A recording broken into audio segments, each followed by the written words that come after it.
Hello दोस्तों, welcome to our channel name studio.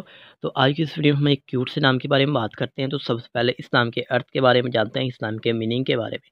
तो guys, English meaning बनता है डे ब्रेक, डान और सनराइज। गाइस, बात की जाए उर्दू इस नाम के मीनिंग के बारे में तो संस्कृत में सुबह के होते हैं। गाइस, इस नाम के तख्लीक ज़बान में बात की जाए तो ये एक हिंदी ज़बान का नाम है। जीन्स लड़की है, यानी लड़कियों के लिए हम नाम रख सकते हैं ये। और इस नाम का लकी नंबर 8 माना जाता है। कई इस नाम का धर्म हिंदू होता है।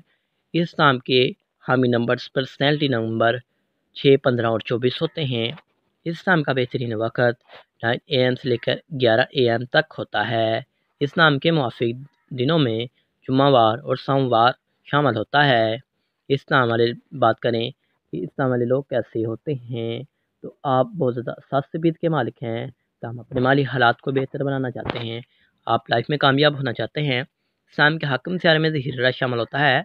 मुआफ़ी दांतों में चांदी, लकी कलर्स में नीला, सब्ज़ रंग शामिल होता है। पत्थरों में मरकत और मतवादल मुआफ़ी पत्थरों में अंबर, मरजान, क्लोर, कोही, फिरोज़ी पत्थर शामिल होता है। किसी भी नाम के रिलेटेड अर्थ जानना चाहते हैं तो हमें कमेंट बॉक्स में ज़रूर बताइएगा।